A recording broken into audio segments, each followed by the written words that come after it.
Now this talk tonight is a little bit different from the ones, I mean, some of you have been coming regularly and some of you I've never seen before, so it's a little hard to quite know where to pitch it. And some of you I know have quite a significant background in this type of material, and some of you are new to it. And so I'm just going to kind of try to hit a medium somewhere. And this is probably the most technical subject of all the talks during the summer. This is probably the most technical one of all of them. The most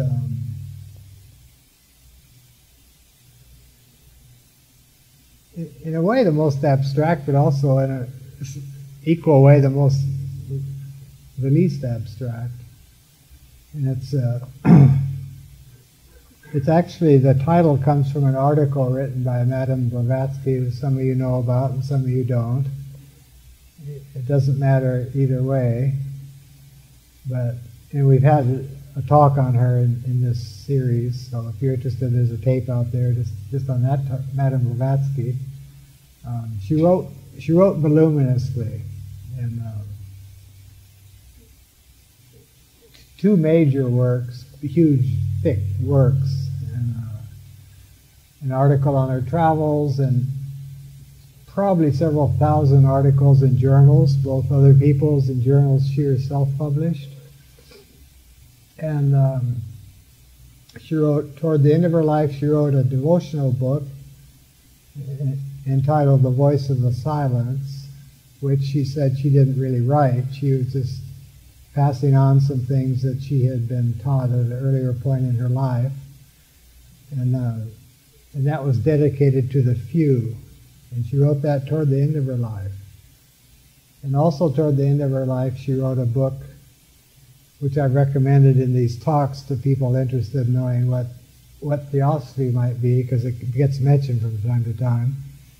And a book called The Key to Theosophy. And it was the last book she wrote. And it's basically an introduction to quote-unquote theosophy, and it's all done in question and answer format by topic, like karma, reincarnation, the nature of man, but it's all questions and answers. And the last article she ever wrote, out of the thousands of articles that she wrote, was the one we're talking about tonight, Psychic and Noetic Action. So it's almost the last thing she wrote. And it's the last article she wrote, and in a way, it's very hard to read, for me anyway. It's not easy reading. And but it's interesting to me that it's the last article she wrote, and in a sense, it's just one article rather than something like The Secret Doctrine, which is several thousand pages. It's just one article, but it's so relevant to what's going on today and in the various studies of consciousness today and how the mind works and how memory works. It's just anticipating by about 120 years things that we're beginning to be able to substantiate a little bit, mainly through physics and physicists working with psychologists, you could say. So the actual article title, Psychic and Noetic Action, just the title itself is talking about two modes of action, one psychic, one noetic. And broadly defined in the article, what she means by psychic action is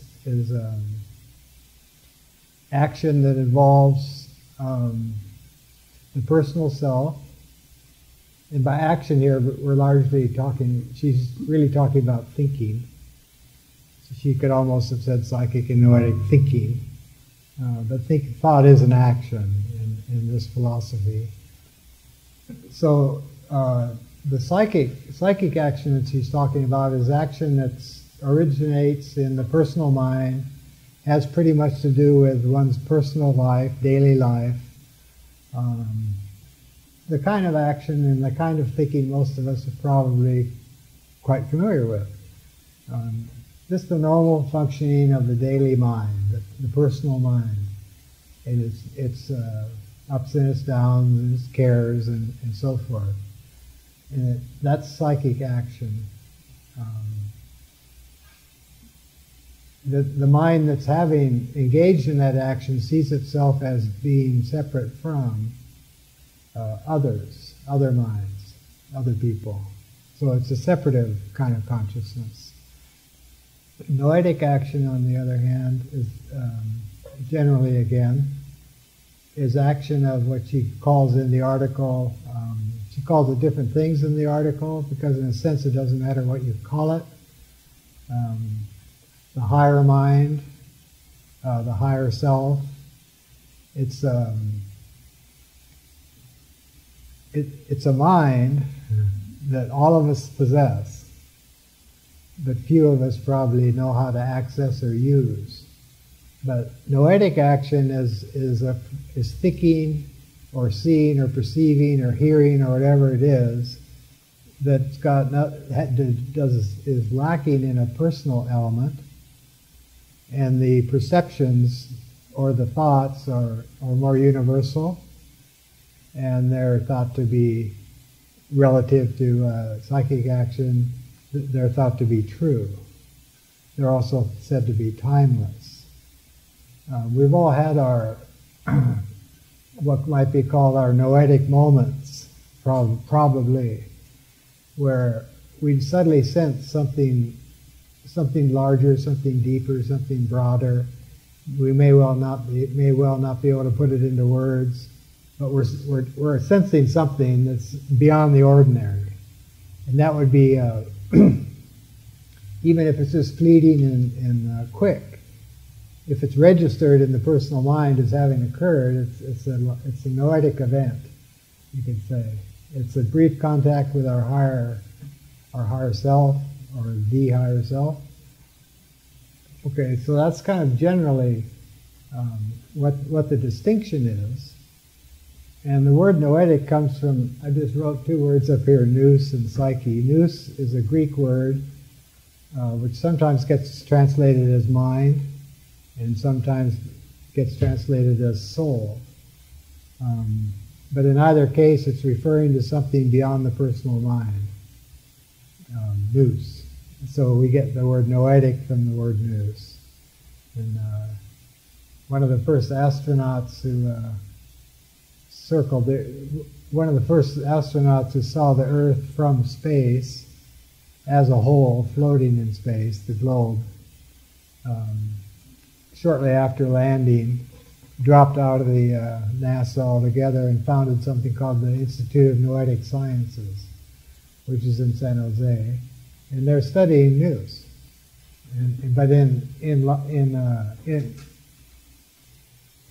rather contemporary terms, and tapping into a lot of research being done into consciousness, the brain, etc.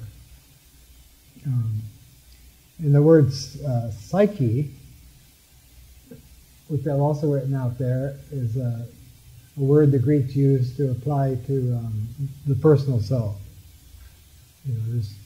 I'm Barrett, you're Rick.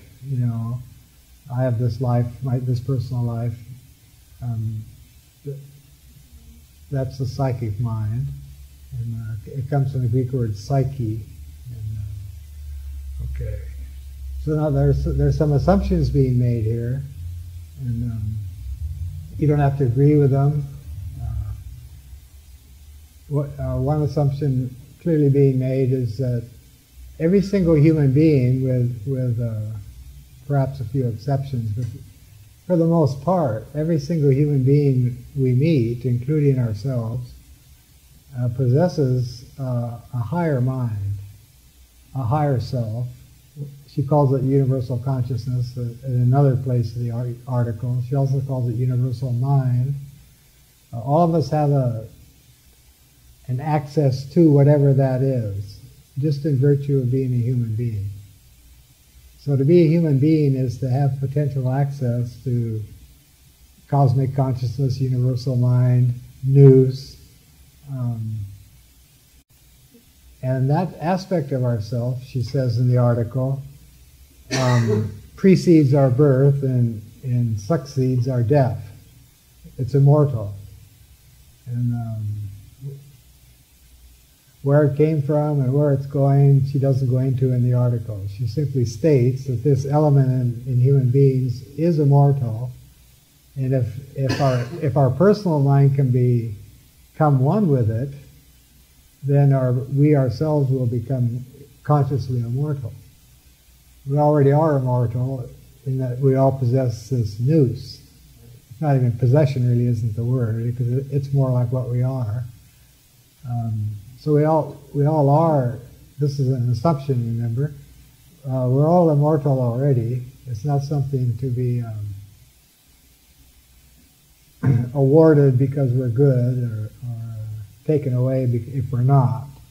It's just there, this nous. And she says it's unaffected by what we do out here. It's unaffected. It's more like a witness of our life. But our good deeds and our bad deeds and our everyday deeds, our mediocre deeds, do not affect it. They affect each other. They affect things within the personality, but they don't affect nous. So in a sense, it's said to be stainless. It's there are no shadows in it. Okay. And we all possess this. Is the assumption. Okay. The other assumption being made, which is easier to she says in this article, by the way, twice she says at least in this article, that the reader's probably going to find this ridiculous. So if any of you find any of this ridiculous, she's already anticipated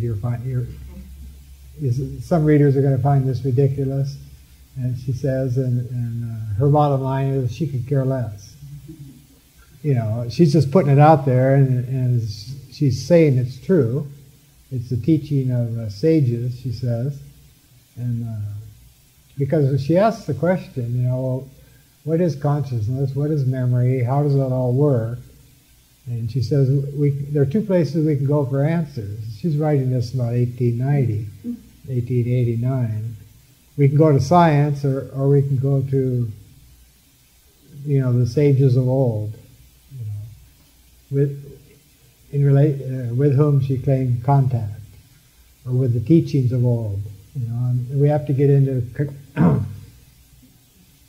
little asides like such as the idea there's nothing new under the sun, and that whatever there is that can be known about the nature of reality has been known from the beginning by those who know. And in worldly terms it comes and goes. But the wisdom of the ages doesn't change, and it's timeless, and it's in every great spiritual tradition somewhere, even though it's more heavily disguised in some than in others. And Blavatsky was trying to bring some of it out in a less disguised way, although if you read this article, you'll probably notice that there's a lot of disguising going on. And probably if we're ready to understand it, we will. But the words themselves are a little mysterious at times. So the second assumption then, which we're all more familiar with, is that we all have a personal self. We all have a sense of who we are. Gets up in the morning, goes through a day, thinks about its day ahead of time, thinks about its day during the day, thinks about tomorrow today, thinks about yesterday today. You know, just the trip. You know, that most of us are on. That's the psychic mind, and that's the one most of us are identified with. And she says materialists, because that was the enemy for her, is the materialists, defined technically as people who believe only matter exists. No mind, no consciousness. You know, consciousness is just matter and motion. You know, etc. So she said, now materialists are going to reject this idea of nous altogether, or a higher self, let alone universal mind.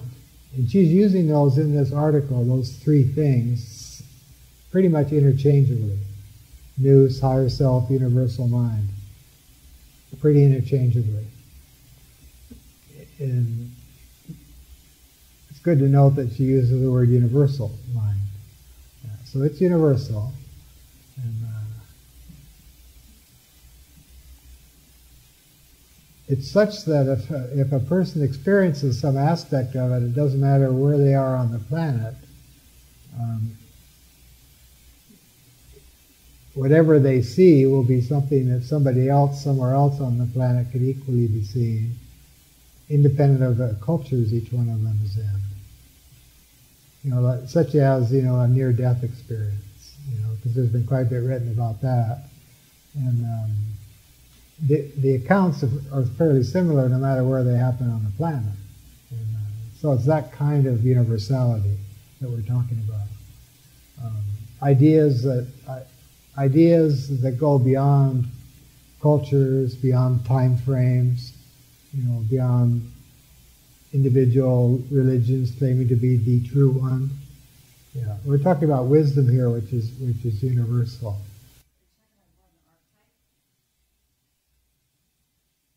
No, the archetypes would actually exist within the universal mind. It's bigger, so to speak.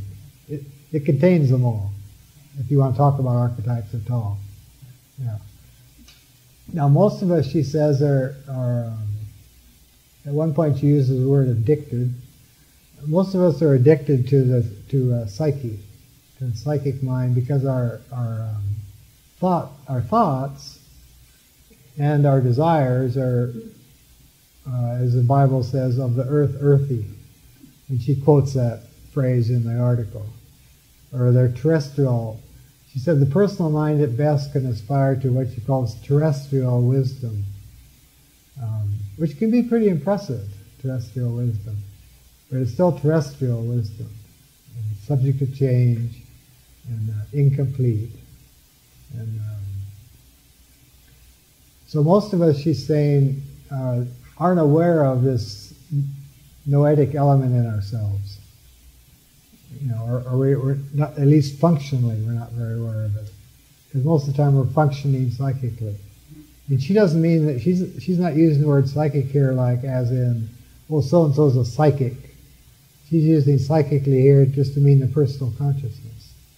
She gets to the so-and-so's a psychic thing a little later in the article. Okay, so most of us are living in this personal consciousness, and then that personal consciousness in its turn, you know, whoever you think you are and your history and your future and all that whole thing you've got in your mind of who you think you are and what's happened so far and what you hope will or won't happen in the future and what's going on right at the moment, that's all that psyche, and it's linked indissolubly with the physical body. Because here we're all sitting here in a body. So psyche receives most of its impulses, she says, from the body it's in, and from the sensations that the organs in that body have. You know, like we see something and we respond. You know, we hear something, we respond. And we have these senses, actual so-called physical senses. At least we have physical sense organs, you know, and psyche pretty much operates in terms of those sense organs, which are of the body. So psyche is very much tied in with having a physical form. And she says in the article that the entire persona, a whole lifetime of life in a physical form, lived primarily in terms of the personal self or the psyche, that whole lifetime will, in a more or less, just end when the body dies. Because that psyche, that psychic mind is indissolubly connected with having this body. And most of its content is related to various things that this body has seen or heard or felt or tasted or touched, and things that this body remembers, and things that this body anticipates. The things we anticipate doing with the body, like taking it somewhere tomorrow, or yeah. So, whereas she says the Noetic has no indissoluble connection with this body at all. It can't operate directly on the body except through the psyche, because it's on such a higher plane that there has to be a connection between it and anything out here, and that could only come through the personality, which would have to be pure enough or purified enough to allow that to come through. Otherwise it's just kind of not unconscious. Yeah, it's not affecting us. So that's kind of the lead-in, all that. And then she says, although she kind of starts this, I'll actually read you the first paragraph of the article because we're ready for it now.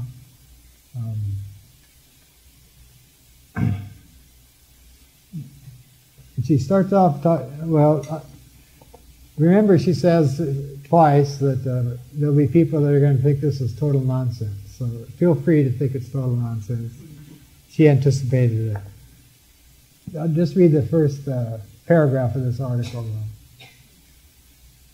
Occultism regards, so I have to say something about her use of the word occultism. It's basically the study of the hidden forces in nature and in man. It's not some weird thing. When she's using it, there's nothing weird about it. It's a science. It's a science that's been mastered by people who have mastered it, who are, she calls masters. Buddhism calls them bodhisattvas. You know, every tradition has a name for the ones in that tradition who have mastered at some level. It's not all or nothing. It's a matter of degree, which is where we get our word degree in schools. We get it from the mysteries, which also uses the word degree. Even the Masons have degrees in Masonry. Well, that all comes from the old mystery schools and the study of occultism, which is you've reached a certain degree under a teacher. You know, you actually know certain things, and not the way we learn them in school so you can pass a test, but you know them so in such a way that you can actually do something. So occultism has to do with control of various hidden forces in nature and in man, and forces of which the average person isn't even aware exist, let alone the possibility of controlling them. But even though we're not aware that they exist, most of us are at their mercy most of the time. You know, like we don't choose our thoughts, they just happen. So there's no control there, it's just like, happens. You know, we see something, we don't usually choose our reaction to it, it just happens. So this is the passive. The personal mind is fairly passive. It reacts to things, it responds to things. Anyway, occultism is the study of slowly gaining control over various forces and powers in nature and therefore within oneself.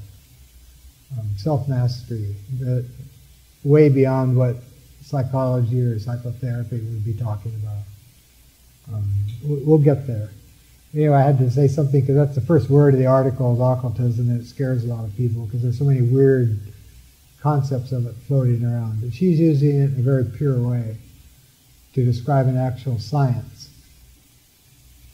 Occultism regards every atom. So here she is in 1889 using the word atom. Occultism regards every atom as a, quote, independent entity. So you've all heard enough about physics to know that atoms exist, right? Okay, well, occultism regards every one of those as a, quote, independent entity. And they're just they're countless atoms. I mean, there's billions of atoms making up our body, you know, and each one's an independent entity. Each atom. In every cell, occultism regards every atom as an independent entity, quote unquote. Excuse me. And every cell as a, quote, conscious unit. So in our bodies we have cells, millions and billions of them. Occultism regards these cells as conscious units. It's quite a notion. Every cell in our body is a conscious unit. And the atoms that make up those cells are independent entities. Now, we probably most of us, I would think, in this room accept the fact that cells and atoms exist. I mean, because welcome to the 20th century, 21st century. We even split the atom and all this. So she's saying that atoms are independent entities, and every cell is a conscious unit. Okay. It explains, occultism, it explains that no sooner do such atoms group to form cells than the latter become endowed with consciousness, each of its own kind, and with free will to act within the limits of the law. So the atoms form a cell, and it becomes endowed with a consciousness and a free will to act within the limits of the law. We're talking about a cell. Yeah. Okay. Nor are we entirely deprived of scientific evidence for such statements. Well, we don't need that. Then she says, moreover, many physiologists of the golden minority in our own day are rapidly coming to the conclusion that memory has no seat. Memory has no seat. There's no location in the body where the memory part's going on. It doesn't have a seat. Memory has no seat, no special organ of its own in the human brain, but that it has seats, memory, in every organ of the body. Now, when she wrote that, I mean, it was, except for her students and people who studied occultism, or people that were willing to take her seriously, most other people just regarded that kind of statement as pure nonsense. The memory has no seat. There's no organ in the brain that corresponds to where the memory happens, and that memory actually has its seats, plural, in every organ of the body. So she's saying every single thing we've ever experienced is retained, but it's retained in different organs of the body, having to do with what kind of impression it was to begin with. And she doesn't go into detail in this article, although she does mention the liver and the spleen as organs that have to do with kind of terrestrial, everyday type activities. They get stored in the liver and the spleen, the memories. And when we remember something, the actual organ where that memory is stored has to be twanged, so to speak, so it can release that memory into the mind. But when we actually have a memory, it's just it's one of these conscious units, and some organ in some place in our body, it's releasing its memory to the mind. And they've done experiments in our time on, they've probably done it on humans, but they haven't said so. But they've done experiments on primates and on rats, where they've taken out various portions of their brain and where they think the memory's supposed to happen, and the experimental animals are able to continue to do what they were able to do before those portions of the brain were taken out. The memory's still there. So she's saying memory is not a matter of the brain. Memory, when we have a memory, that we have it in the brain, but it's coming from some organ or some part of some organ, or or somewhere spread out through the nervous system. Yeah, somewhere spread out through the nervous system. Doesn't necessarily have to be an organ. It could be a, what those little tree-like, branch-like things you see about the nervous system. Well, memories could be stored along those branches. And what triggers them is just a vibration. So now we have to mention something we've mentioned before in these talks. Occultism also teaches that in reality,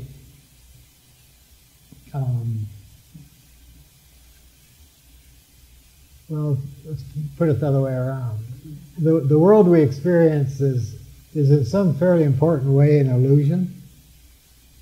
And if you think of it, going to physics now again, which I know very little about, but I know enough about it to say that according to modern physics, the solid world, all the solid objects that you and I experience, including our own bodies, there's something illusory about the solidity, because everything we experience is made up, again, of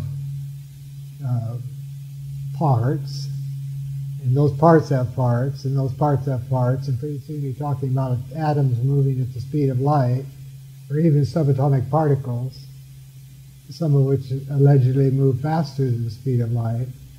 So in reality, the world doesn't exist in the way that we think it does. Not if everything's moving at the speed of light, and it's composed of elements moving at the speed of light. Then there's something fishy about the solidity.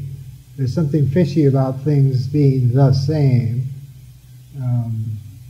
Because if we could see them from the point of view of nous, we'd be seeing only colors, numbers, and sounds.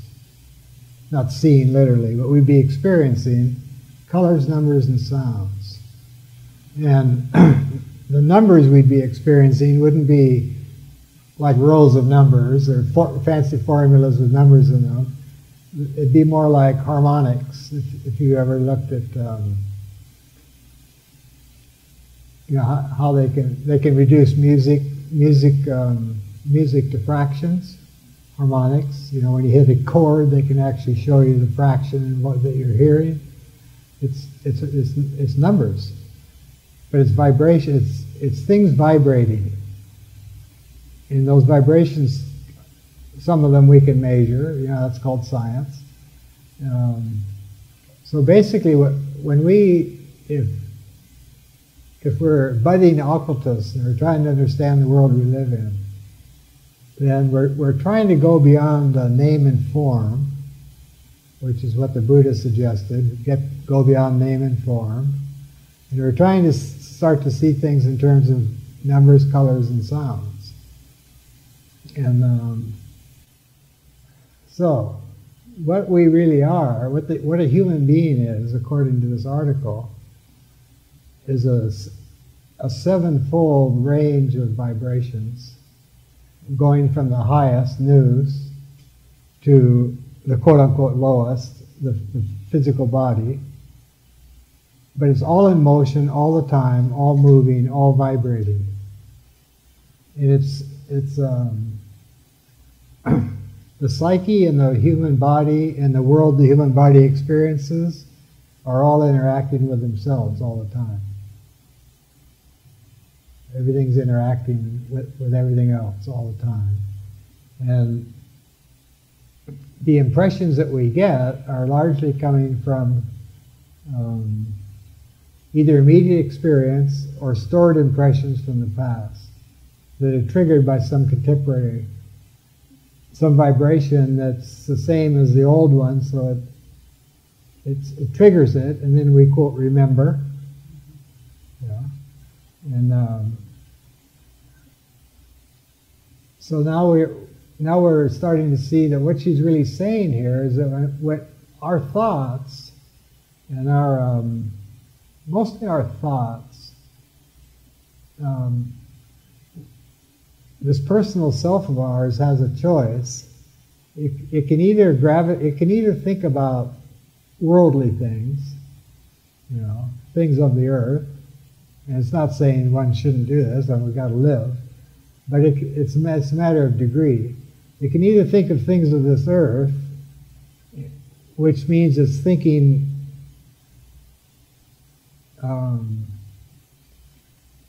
which means it's experiencing and setting up certain vibrations. Like if I have a thought about a dog, well, conceptually it's a thought about a dog, but actually if I'm picturing a dog or something, there are a bunch of vibrations going out that correspond to whatever my thing is with dogs. It's vibrations. It's all vibration. And the more my thinking is about the world and things in the world, let alone, especially if it's selfish thinking about the world and things in the world, like about me and what's in it for me and all that, the more of that there is, the more I'm tying into all the vibrations that are on the same wavelength as what I'm thinking. Because none of us, if this is a universe where everything is moving and changing all the time, even though we can't see it as such, but if that's what it is, if it's all interacting with itself all the time, then all of my thoughts and emotions and motivations and so forth are going to go out and find their own kind. They're going to link up with the similar ones that are, so to speak, in the air, in the atmosphere. As she calls it, in the astral light. Because we live in, our personal consciousness lives in the daytime hours, and it's sunlight. And at night we have this kind of light. But the psyche lives in what she calls the astral light, which is universal. It's a level of light beyond what quote-unquote physical light. But it's a level of light that all of our thoughts and emotions and motivations correlates with. So all of our thoughts are correlating with corresponding aspects in the astral light, forming, you might say, connections with them. It's like saying like attracts like. And we all know this in simple ways. Like the more you think about something, the bigger it gets. And the more you think about something, the harder it is not to think about it when you don't want to think about it. And that's because it's been reinforced by its counterpart, so to speak, in the astral light. So you actually formed kind of a liaison with that level of energy or that vibration. Which might, if you keep going to it, you might eventually become obsessed with it. That's what they call people have obsessions. Well, why? Because they've put so much thought energy into a certain direction, and now they can't not have that thought. It's there all the time, and it's recoverable, but they got there by forming an alliance with that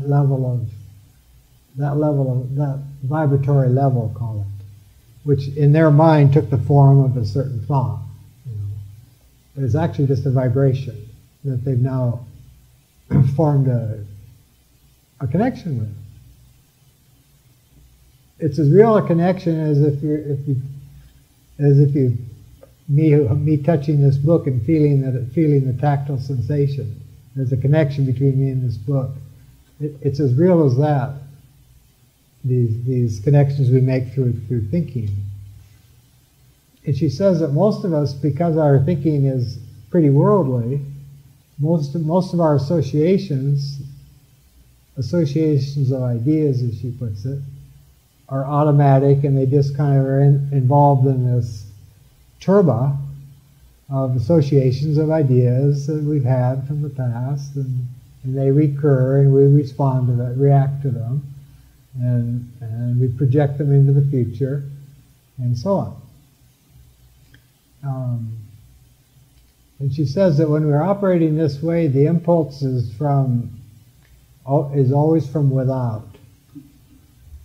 It's like something happens outside and we respond to it, or we remember something, or we have some thought about it.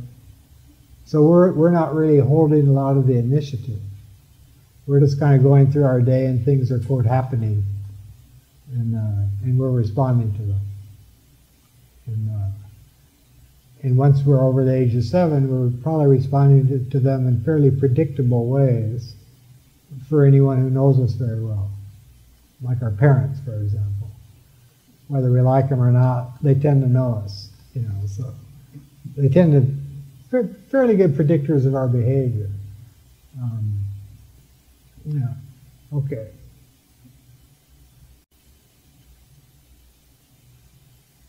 Now the Noetic mind, on the other hand, is and that whole thing about the personal mind and all these vibrations that links itself into.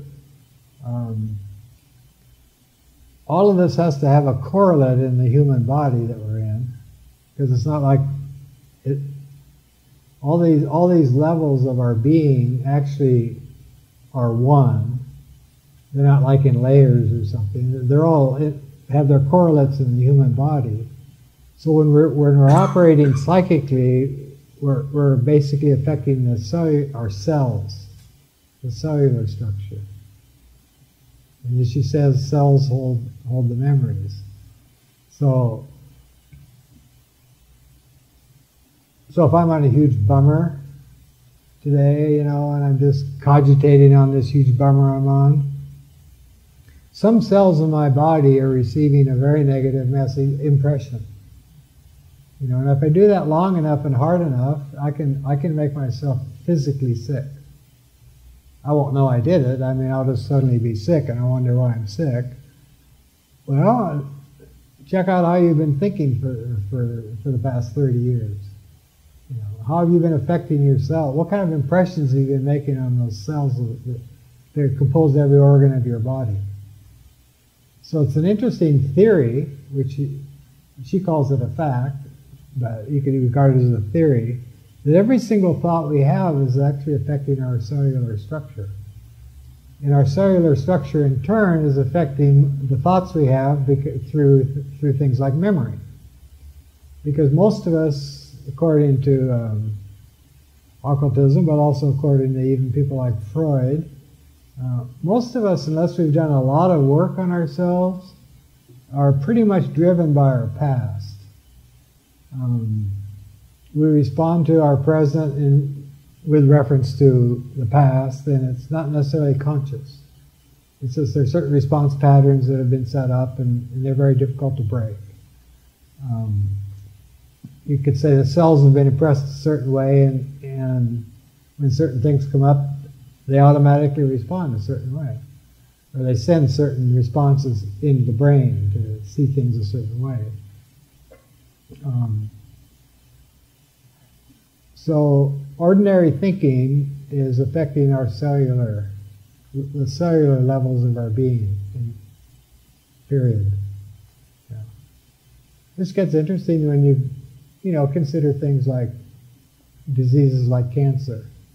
Where you have cells that are out of control and they're eating up other cells. As she said, this is occultism. And she said science is a long way from it, but it's moving in the right direction. And she did say that the 20th century psychologists will have their work cut out for them, because they're starting to discover now that, or to hypothesize now, some of these researchers, that how we think actually is affecting our cellular structure, and our health. Now, on the other hand, she also says that noetic consciousness, if a person's in a state of high meditation, or in a state of ecstasy of some kind, which literally means being beside oneself, if a person's even thinking kind of a noble thought that isn't personal, that such thinking actually is capable of affecting the atoms that make up the cells. So noetic thinking, she says, affects the atomic structure of things, or correlates with the atomic structure of one's body, but also one's environment. Yeah, so we can be affecting things cellularly, so to speak, or we can be affecting them atomically. Now, a sage or a seer or a wise being could give a lecture, say, and actually be affecting the atomic structure of the people listening, otherwise known as changing their lives. You know, they'll walk out of there and somehow their lives have been changed. That's atomic. Or someone else could give the same lecture, say the same exact words, but not be a saint or a sage, or not operating noetically. Someone else could give the exact same lecture with an entirely different, to the same group of people, with an entirely different effect. Cellular, you could say. People might walk away with a new idea or two, but that would be about it. But there wouldn't be any significant changes in the people. And this is part of the reason why Buddha recommended or stressed the importance of what he called right companionship. Because if you're trying to awaken the noetic parts of yourself, which really requires taking some time off from daily life to spend some time trying to awaken the part that's quote-unquote sleeping, some kind of practice, which is next week's topic. If one's trying to awaken the noetic side of oneself, it's very difficult to do if one's hanging around with people who are predominantly operating psychically. As my teacher taught me, Barrett, in America there's a rule that's almost never broken. And that is that in a collection of people, the lowest common denominator is always going to be controlling the situation, otherwise known as the most psychic. The least noetic will be kind of where it drops down to. You can go into a group of people and try to raise it up, and it's a trip. Sometimes it'll work, and sometimes there'll be a lot of resistance to raising it up. You know, just talking about something uplifting, rather than this horrible thing that just happened yesterday. You know, that we can all agree upon. So basically, the human enterprise, seen from the standpoint of this article, is the attempt to begin to pay less attention to one's psychic impressions and to give more attention to, in the direction of whatever one thinks nous might be, or the higher mind might be. And to make a conscious effort to, like less psyche, more nous type thing. And if you try that little exercise, you'll discover that there's a bunch of the parts of the psyche, and none of us are like 5, 6 years old here. Most of us have been around a few years. So we've had a few years to impress ourselves with a lot of psychic impressions, which means we have a lot of habits, we have a lot of tendencies of thought, we have a lot of automatic thinking, we have a lot of automatic remembering. Some of us have a lot of automatic projecting into the future, often negatively. Like, well, everything's fine now, but, and you're waiting for the other shoe to drop, and all this is like psychic impressions operating. So if a person decides to kind of, put it crudely, to go more noetic, there's going to be a lot of resistance from these psychic elements that are, put it crudely, used to having their way. They're used to kind of running the mind. They're used to being the ones that are, they're used to being what's happening in this consciousness.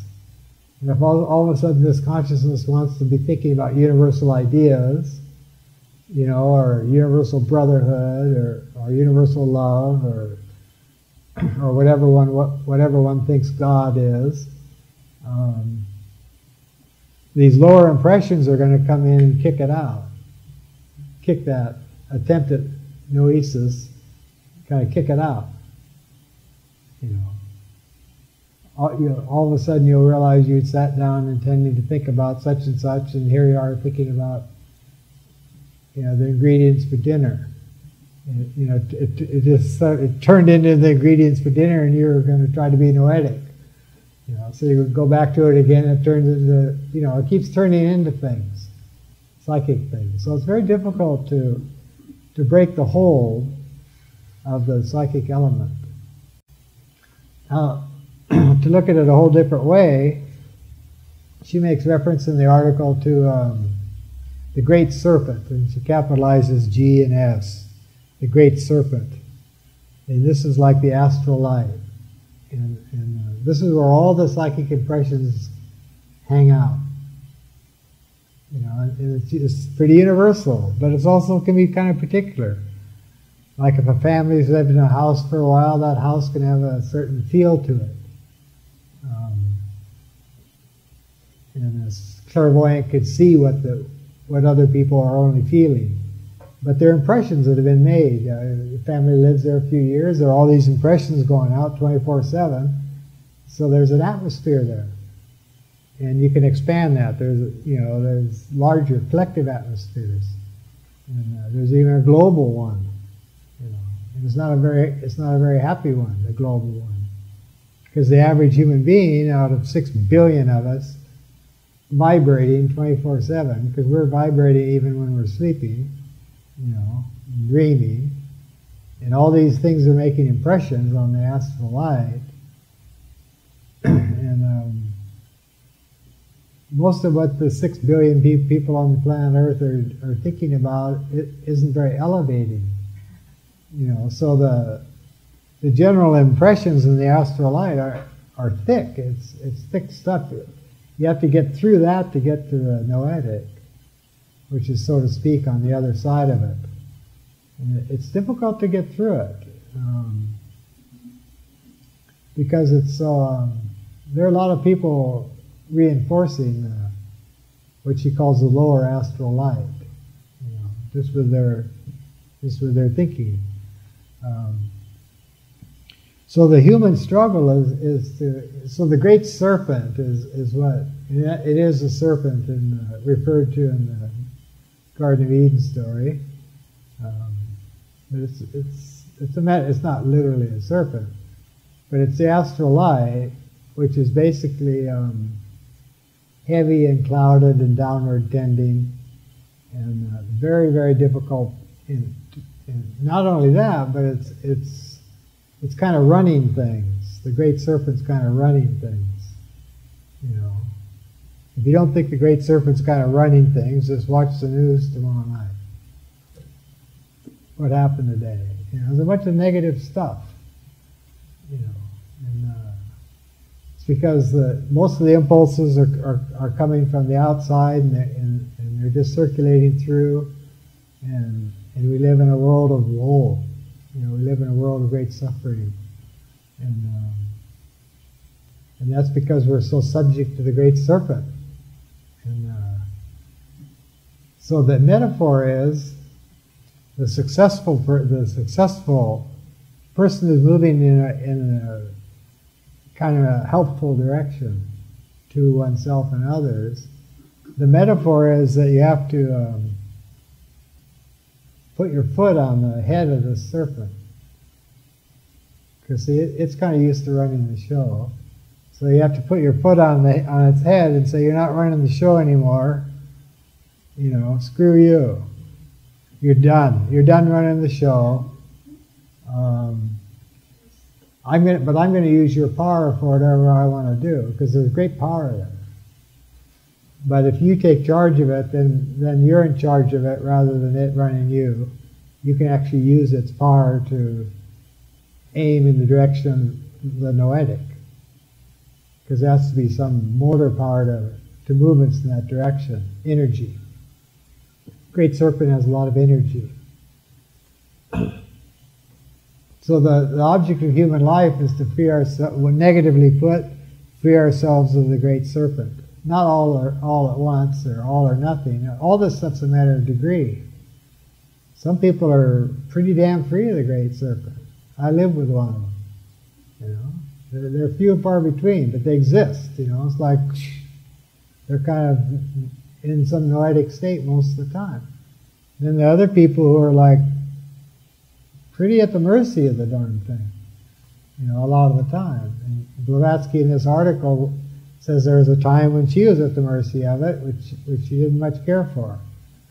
But she had to go through it. She had to go through it in order to subdue it. Some people are what we call, sensitive. Everybody's sensitive, it's senses.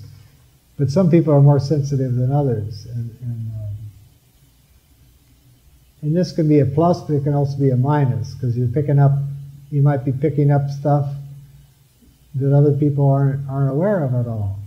And this can be good, or it can just be a hassle, Easier not to see it, I'd rather be blind, type thing. So positively put, the human enterprise is to put the foot on the serpent and move the mind into the noetic state, which is impersonal, it's universal, it can communicate with the world, but only through the personality. So the personality has to have been subdued enough to make this possible, that this higher knowledge can come down through it. Otherwise, the higher knowledge is just there, so to speak, in all of us, but it doesn't have any way to come through, because there's no openings for it. There's too much activity on the psychic plane. So they say that, or the article says, that if somebody achieves noesis, or this higher consciousness, and we're not talking permanent here, just even for a little while, it's either because they have gone through a training process whereby they can actually paralyze the cells and the organs in their bodies to such a degree that they can get in touch with, so to speak, the atomic levels, which equate to noetic consciousness. And they can do this at will, as an act of will. They can just turn the whole lower self off, so to speak, and ascend into the noetic consciousness. And she says such beings are called adepts. There's a name for them. If you get that far, you're called an adept. If you can just, at will, just turn off your whole personal thing and go into a higher state of consciousness.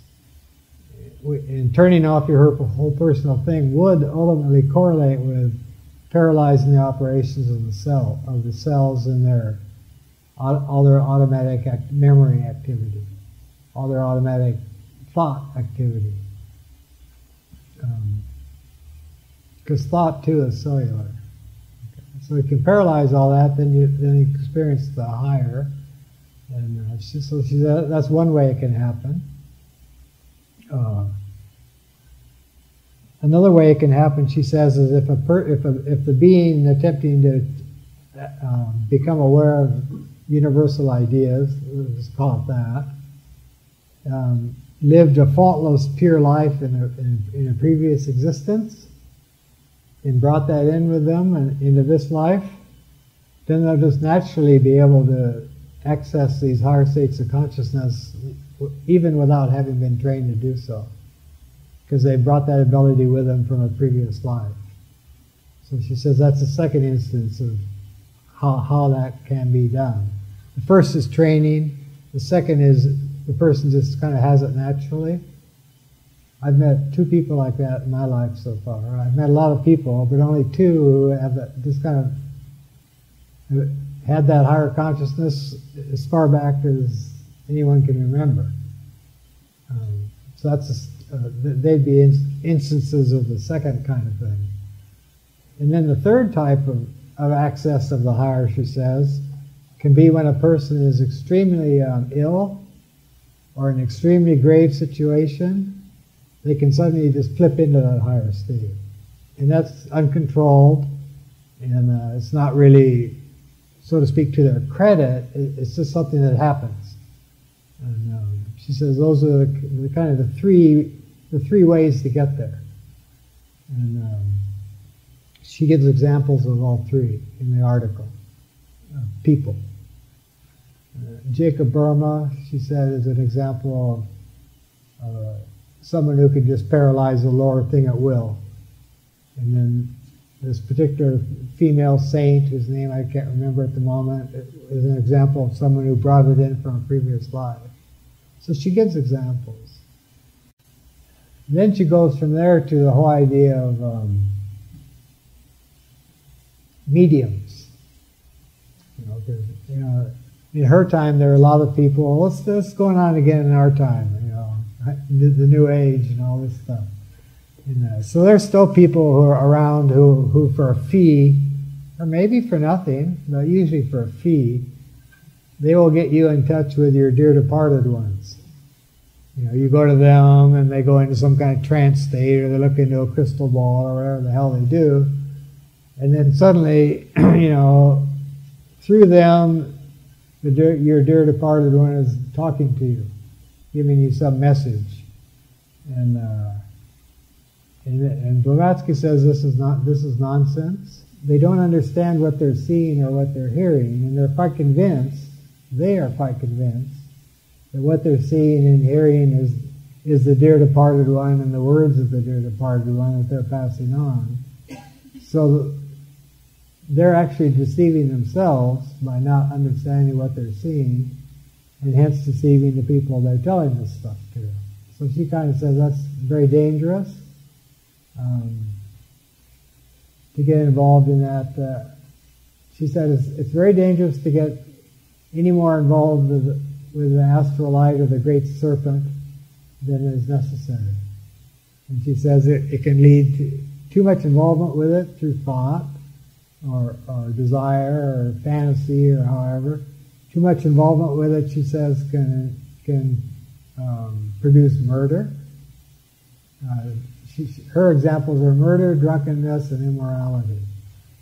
It can all come from being too involved with the great serpent. Perfectly good, decent human being, if they get off on the wrong track too far, they could kill someone in a moment of impulse.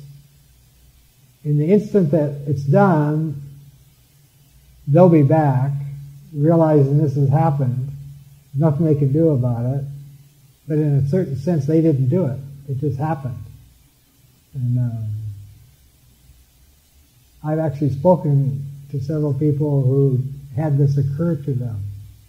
They actually killed somebody, they didn't know they didn't know it until afterward, and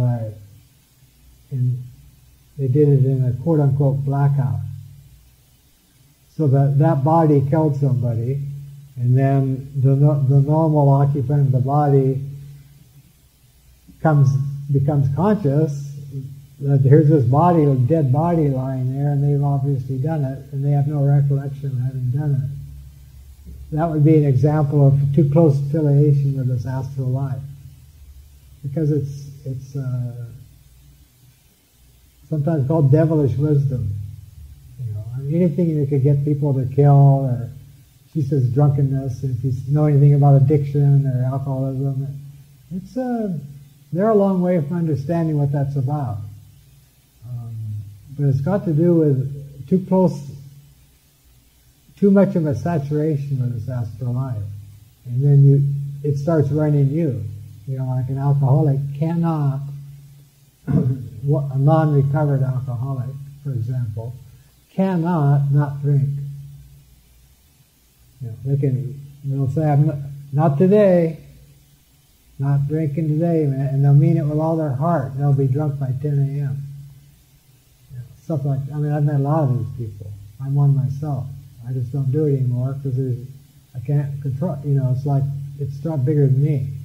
So it's just like you do it or you don't. You just don't do it. The same would be true of various kinds of addictions. These would all have to do with this astral light. So basically, she's very much against mediumship or mental passivity. anything that makes us more vulnerable to which he calls the lower astral life. And so she says it's worth embarking on some attempt to whatever this would mean. It's a metaphor. Some attempt to put one's foot on the head of this serpent. But this is a serpent that promises you everything. This is a serpent that told Jesus, I'll give you dominion over the whole world and blah blah blah. So the serpent promises you stuff. That's why it's so difficult to get away from, because the promises are kind of cool.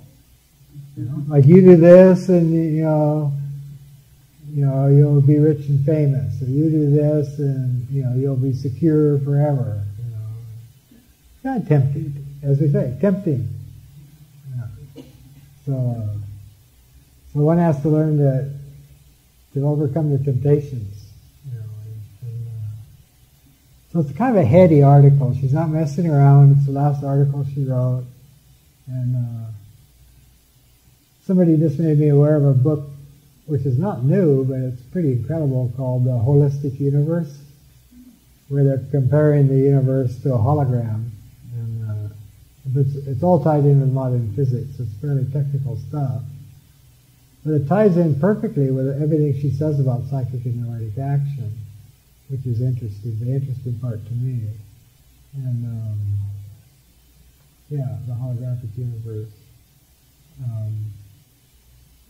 So the hope would be that we'd tire of the input, just the automatic input from the cells, our daily thought patterns, and just to try to get a pattern of thought going that isn't dependent upon those, and just stay with it. No matter how silly it may seem, or how impractical it may seem, or how this isn't going anywhere it may seem, just stay with something that isn't psychic, that isn't about me, and see if we can start to understand something about this distinction. And I guess that's about all I have to say. I would suggest reading the article if you're interested. It's difficult to read. There's a lot in it I didn't mention. It's on the internet. If you're internet connected, just go to search engine and type in psychic and noetic action, and this article will come up. It's only 10 pages. It's very dense, and I understand it enough to say a few words about it that probably didn't make a lot of sense, but I don't understand it obviously the way she would, the writer of it would, because she was trained in all these things, whereas I'm just someone who's had a lot of problems with astral light most of my life. I'm gradually overcoming them, but very, way too open to just whatever's going on, I'll just pick it right up.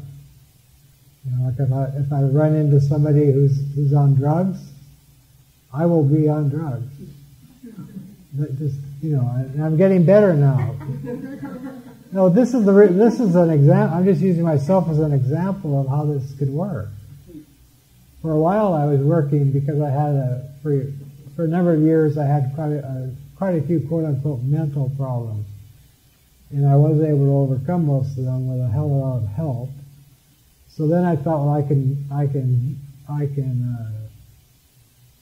turn this around and maybe share it somehow, my relative recovery, by volunteering to work at this place that takes in people with mental problems just on a daytime basis, somewhere they can go during the day and hang out and do stuff.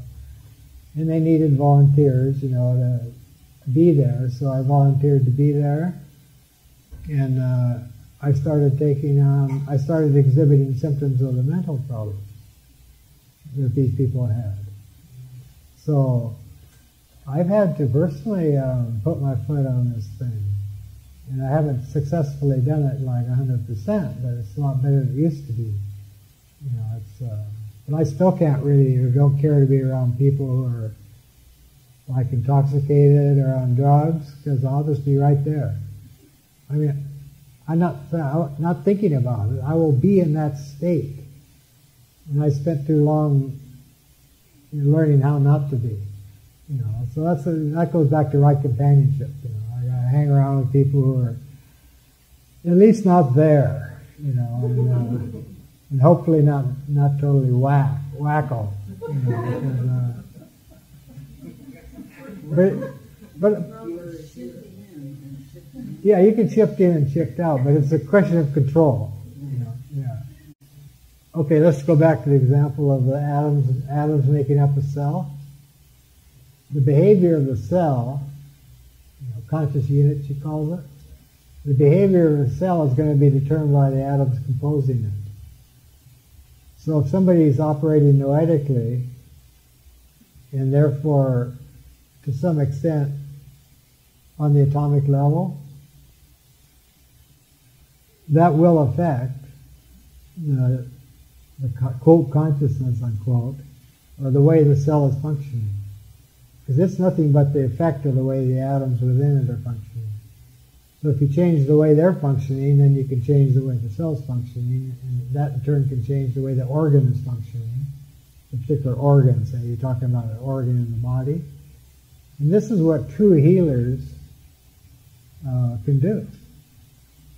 I mean, a true healer can put his or her hand near the affected organ and make it well.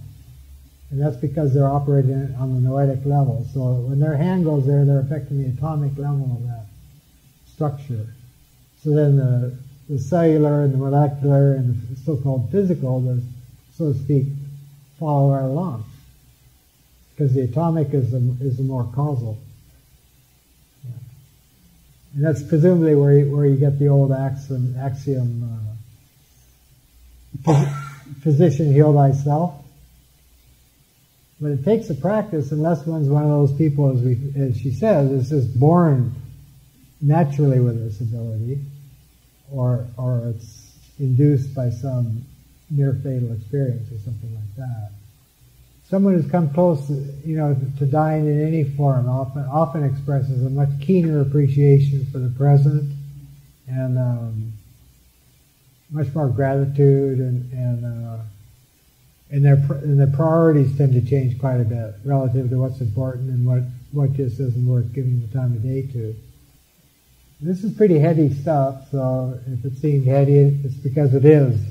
And yeah, you're welcome. Next week we'll be doing practice, which won't be quite as quote unquote occult. Be more like what can we do to actually move in these directions, if we wanted to. Yeah. So thank you for coming. We'll see you. Yeah. Okay.